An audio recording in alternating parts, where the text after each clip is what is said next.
Tonight I'm going to talk to you about that remarkable continent, Antarctica. Remote, hostile, and at present uninhabited on a permanent basis. For early explorers, it was the ultimate survival contest. For researchers like me, it remains a place of great intellectual challenge, while for the modern tourist, it's simply a wilderness of great beauty. First, some facts and figures. Antarctica is a place of extremes, the highest, coldest, and windiest continent, and over 58 times the size of the UK. The ice cap contains almost 70% of the world's fresh water and 90% of its ice. But with very low snowfall, most of the continent technically falls unbelievably into the category of desert. Huge icebergs break off the continent each year, while in winter, half the surrounding ocean freezes over, which means its size almost doubles.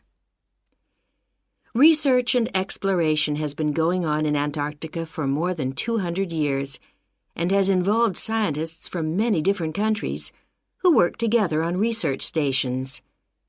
Here, science and technical support have been integrated in a very cost-effective way.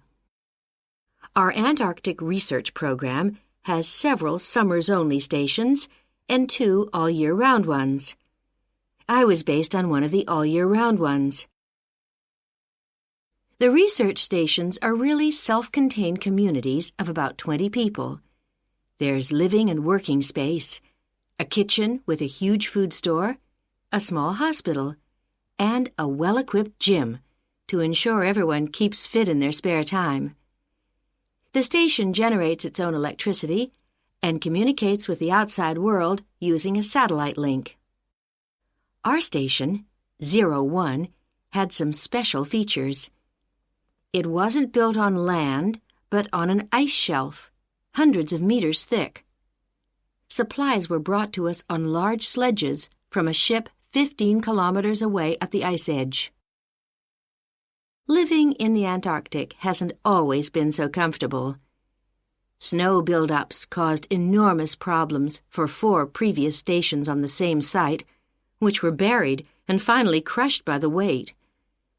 Fortunately, no one was hurt, but these buildings became a huge challenge to architects, who finally came up with a remarkable solution.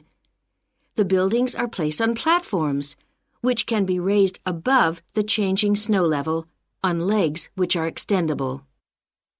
Food is one of the most important aspects of survival in a polar climate.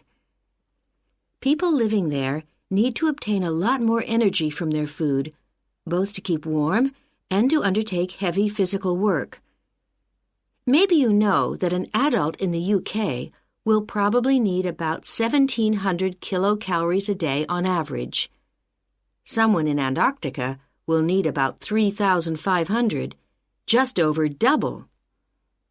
This energy is provided by foods which are high in carbohydrate and fat.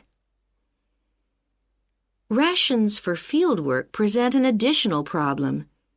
They need to provide maximum energy, but they must also be compact and light for easy transport. Special boxes are prepared, each containing enough food for one person for 20 days. You may be familiar with coffee processed by freeze-drying, which preserves the quality of the food product while making a large saving in weight. Well, this type of presentation is ideal in our situation. It wasn't available to earlier polar explorers whose diet was commonly insufficient for their health. I think that being at the cutting edge of science has a special appeal for everyone working in Antarctica, in whatever capacity. As a marine biologist, my own research was fascinating, but it's perhaps climate change research that is the most crucial field of study.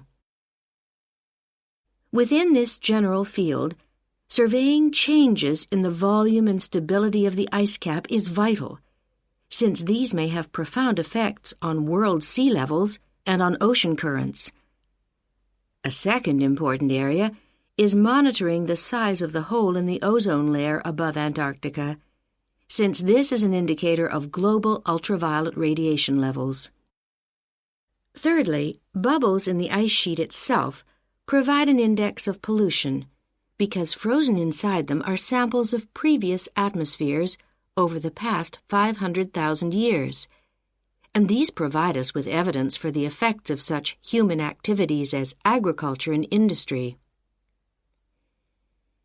There are an increasing number of opportunities for young people to work for a period in Antarctica, not only as research assistants in projects like mine, but also in a wide range of junior administrative and technical positions, including vacancies for map makers. I hope that the insights I've provided will encourage you to take up these opportunities in this fascinating continent.